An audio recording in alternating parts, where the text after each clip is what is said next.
Hello, everyone. I'm sure you probably weren't expecting to see a drop in our Trail Went Cold feed on a Sunday, but we're actually performing this feed drop as an opportunity to promote another true crime podcast I'm sure you'll love, which covers unsolved cold cases and also has the word cold in the title. And that's Gone Cold, Texas True Crime. Texas is well known for being tough on crime and those who commit it, or at least the ones who get caught. There are tens of thousands of unsolved homicides in Texas and nearly as many open missing persons cases. In 2017, Gone Cold Texas True Crime began with the story of Carla Walker, and a community came together and demanded justice. Almost 47 years after her murder, Carla's case was solved. Since then, Gone Cold has told the stories of hundreds of other cold cases.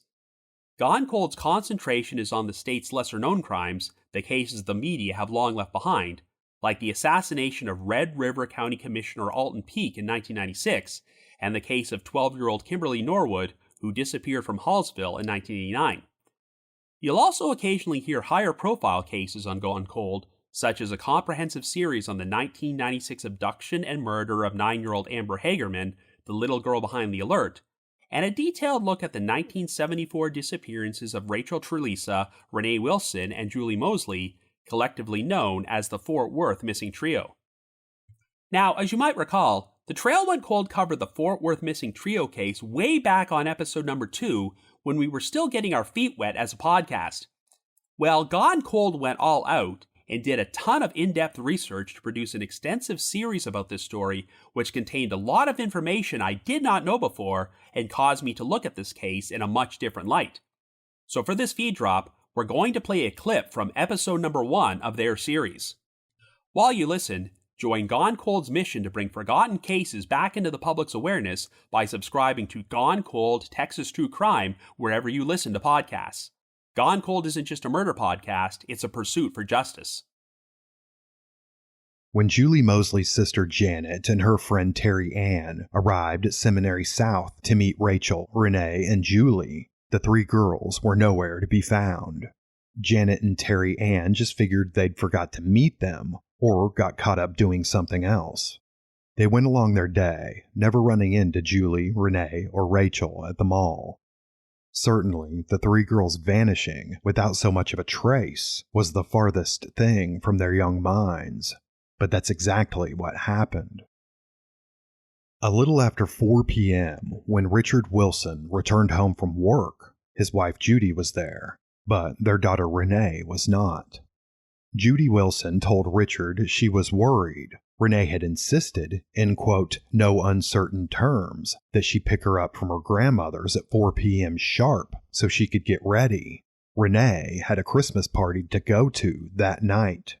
She wouldn't have wanted to miss out on attending a party with her boyfriend Terry Mosely, especially considering he'd given her the promise ring that morning, though Mr. and Mrs. Wilson didn't know about that yet. Judy Wilson made a few calls but was unable to reach anyone who knew her daughter's whereabouts.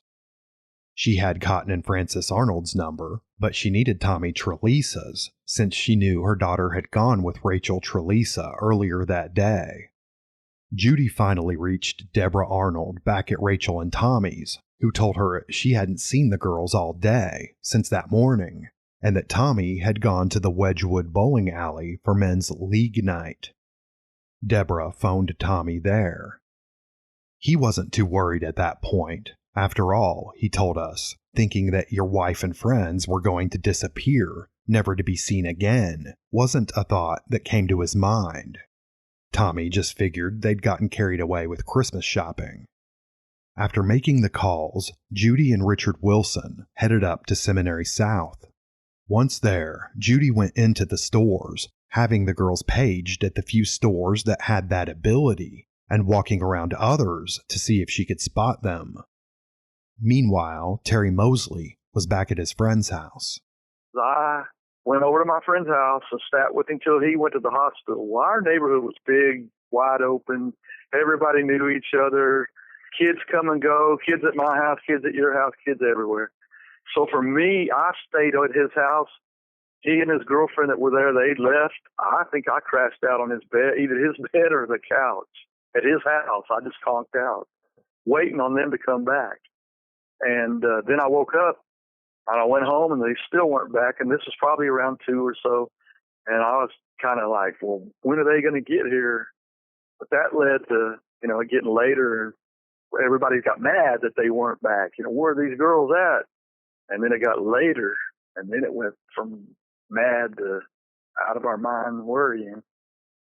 Back at Seminary South, Judy's brother-in-law had come up to help them look for Renee, Julie, and Rachel.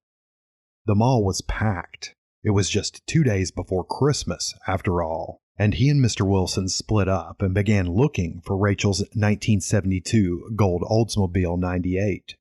At about 6:30 p.m., Judy's brother-in-law found it.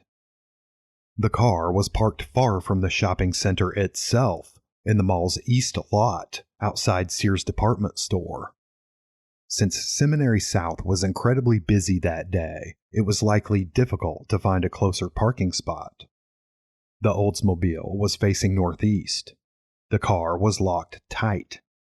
There were no signs that a struggle or foul play of any kind had occurred in or around it. Looking into the vehicle, the only things they could see was a single wrapped Christmas present sitting in the back floorboard and a couple school books in the back seat. Though a mall security officer came to check out the vehicle, Richard Wilson told us, "We called the cops a couple of times, but they wouldn't come out until every store in that mall was closed." That was an unfortunate delay, since the holiday shopping season had most of the stores staying open an hour and a half past their normal closing hours, till 11 p.m. At some point not long after the car was found, Mr. Wilson had a thought come to him. An 18-year-old boy had recently been trying to date Renee, and Richard didn't like him. Mr. Wilson drove to his house. And one time I drove down to a friend of theirs' house to see, because he had asked to go with Renee, and I told him not just no, but hell no. And I drove down to his house, and he wasn't home. I went back to the mall. This guy will come up again, and in multiple, truly bizarre ways. But at this point, on December 23rd, 1974, Mr. Wilson headed back up to Seminary South. It was approaching 9:30 p.m., and the sun had long gone down. Still, no sign of the girls. You just heard a clip of Gone Cold series covering the Fort Worth missing trio, which came out in December of 2020.